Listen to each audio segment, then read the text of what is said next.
کسی نے اپنی بچی کا نام تنیشا رکھا ہے، نیٹ سے دیکھ کر یہ بتایا گیا ہے کہ یہ ہندوانہ ہے مگر پھر بھی نہیں بدلا گیا، ایسا کرنا صحیح ہے یا نہیں؟ اس سلسلے میں یہ بات ذہن میں رکھیں، یہ جو انہوں نے کہا کہ تنیشا نام رکھا ہے، پہلے تو اس کا جواب سمجھ لیجئے کہ یہ کوئی نام نہیں ہے اور اس کا کوئی خاص معنی بھی نہیں بنتا، اور اگر آپ نے یہ ریسرچ کی ہے کہ یہ ہندوانہ نام ہے تو بظاہر ایسا لگتا ہے کہ شاید یہ ہندوانہ نام بھی ہو۔ یہ نام اس طرح کا رکھنے کا داعیہ کیوں پیدا ہوتا ہے؟ آج ذرا اس نشست کے اندر اس پر تھوڑا سا تفصیل کے ساتھ سمجھ رہے ہیں۔ ہمارے ہاں ایک رواج پیدا ہو چکا ہے اور وہ بچوں کے ناموں سے متعلق ایک رواج، ایک کلچر، ایک فیشن یہ ڈیولپ ہوتا چلا جا رہا ہے کہ یونیک قسم کا، انٹیک قسم کا، منفرد قسم کا، انوکھا قسم کا نام میں اپنے بیٹے یا بیٹی کا رکھوں گا۔ بس یہ ایک رواج چلا ہوا ہے۔ ایسا نام ہونا چاہیے جو خاندان میں کسی کا نہ ہو، ایسا نام ہونا چاہیے جو محلے میں، گلی کے اندر، علاقے کے اندر، قوم قبیلے کے اندر، اپنی کمیونٹی میں کسی کا بھی نہ ہو۔ یہ ایک عام فیشن اور کلچر چل چکا ہے۔ خدا جانے اس فیشن اور اس کلچر کے پیچھے کیا سوچ ہے اور کیوں یہ ذہن کے اندر پیدا ہوا۔ اچھا، اس چکر کے اندر ہم اتنے آگے بڑھ جاتے ہیں کہ بعض ایسے نام جن ناموں کا شریعت اسلام سے کوئی تعلق نہیں، یعنی ایسے معنی پر مشتمل ہیں کہ جو معنی غلط اور فحش ہے، ناجائز معنی ہے، ان پر مشتمل بھی بس نام ہم کو کوئی نہ کوئی انٹیک اور منفرد چاہیے، وہ نام رکھ لیا جائے گا۔ چنانچہ یہ درس قرآن کے ذریعے ہی آپ حضرات سے سوال جواب کا ایک تعلق اور رشتہ قائم رہتا ہے۔ اسی طرح سے خطوط کے ذریعے سے لوگ سوالات پوچھتے ہیں، تو روزنامہ دنیا کے اندر جمعے والے دن میں سوالات کے جوابات دیتا ہوں، وہاں تحریری شکل کے اندر جوابات پیش کیا کرتا ہوں۔ تو ایک خط آیا اور اس میں ایک صاحب نے کہا کہ میں نے اپنی بیٹی کا نام فاسقہ رکھا ہے۔ اب وہ دیکھنے کے اندر تو فاسقہ کا لفظ ذرا شاید اس کو، چونکہ وہ معنی جانتے نہیں ہے تو شاید ان کو زبان پر اچھا لگا ہوگا، حالانکہ اب ذرا سوچا جائے فاسقہ کا کیا معنی؟ فاسقہ کا معنی گناہگار، فاجرہ، معصیت والی، سرکشی والی، بغاوت والی۔ تو کیا یہ معنی درست ہو سکتا ہے؟ یہ کیوں نام رکھا؟ سوچ وہی ہے، منفرد نام ہونا چاہیے، انوکھا نام ہونا چاہیے۔ تو یہ جو ہمارے ہاں تصور ہے، اس تصور کی اصلاح کرنے کی ضرورت ہے اور اس مغالطے سے باہر نکلنا چاہیے۔ اور پھر ایک بات میں اور بھی ذکر کیے دیتا ہوں، اگر آپ نے منفرد نام بھی رکھنا ہے تو حضرات صحابہ کرام رضی اللہ تعالیٰ عنہم اجمعین کے ناموں کی فہرست کا مطالعہ تو کر لیں، کم از کم صحابیات کے ناموں کی فہرست کا اور لسٹ کا ایک مرتبہ اسٹڈی کر کے بغور جائزہ تو لے لیں۔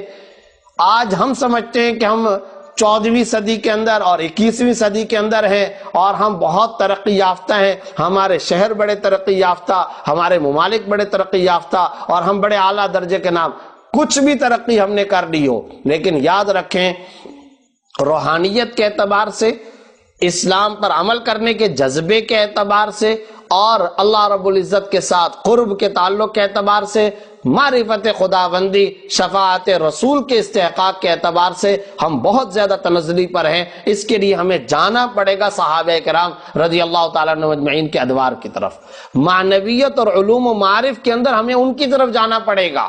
ہاں، یقینی طور پر سائنس کی جو نت نئی ایجادات ہیں یہ تو خود قرآن کے تقاضے ہیں، یہ ٹیکنالوجی کا علم یہ تو خود قرآن کریم کا تقاضا ہے، وہ یقیناً آپ حاصل کریں، مگر روحانی تربیت کا جہاں سوال آئے گا اور معرفت خداوندی کا جہاں سوال آئے گا وہاں ہمیں دوبارہ جانا پڑے گا خیر القرون کی طرف، صحابہ کرام کی طرف۔ اب ذرا یہ بتائیے اس معاملے میں بھی اب آپ دیکھیے تو آپ کو مایوسی کا سامنا نہیں کرنا پڑے گا۔ یہ جو 1,24,000 صحابہ کرام ہیں کم و بیش، ان حضرات صحابہ کرام کے ناموں کا کبھی جائزہ لیا ہے؟ کیسے حسین، کیسے پیارے، کیسے خوبصورت اور کیسے انتہائی مستحسن اور جمیل اعلیٰ درجے کے شاندار قسم کے نام ہیں۔ آپ ذرا ان ناموں کا مطالعہ تو کریں، طلحہ، ابن مسعود، عکاشہ، ثمامہ، رکانہ، ابو ہریرہ، حنظلہ، فضالہ، یہ صحابہ کرام کے نام ہیں۔ اور ان ناموں کے اندر کیا چاشنی ہے، کیا لطف ہے۔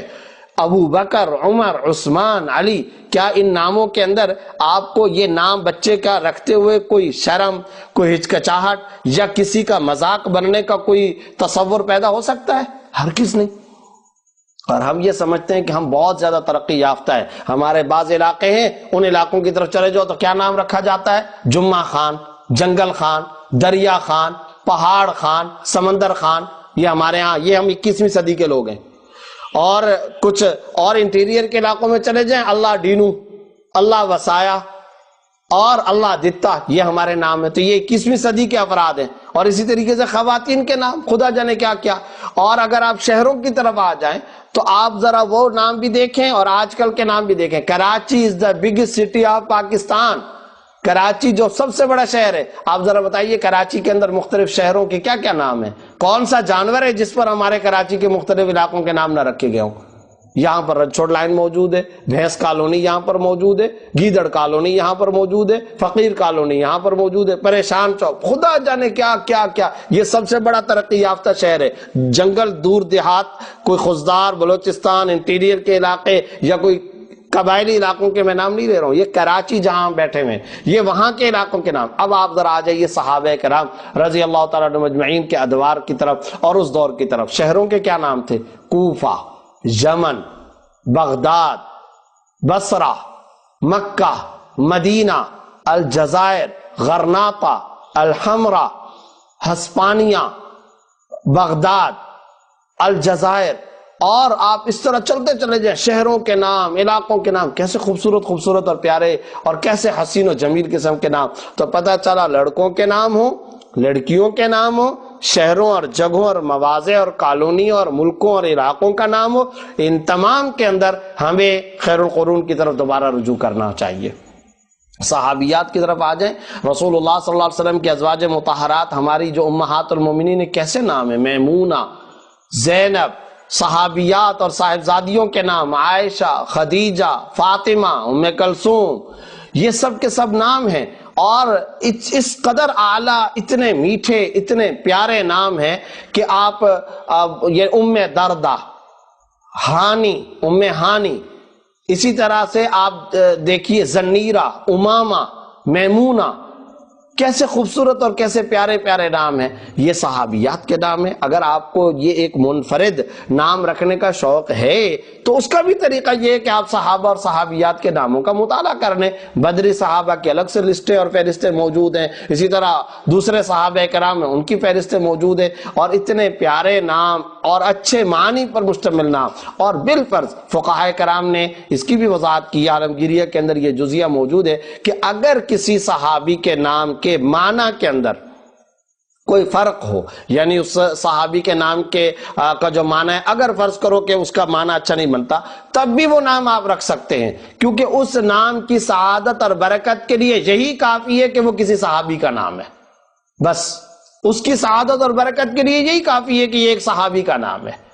اور ہم نے اپنے بچے کا نام فلاں صحابی کے نام کی نسبت سے رکھ دیا، یہی کافی وافی ہے.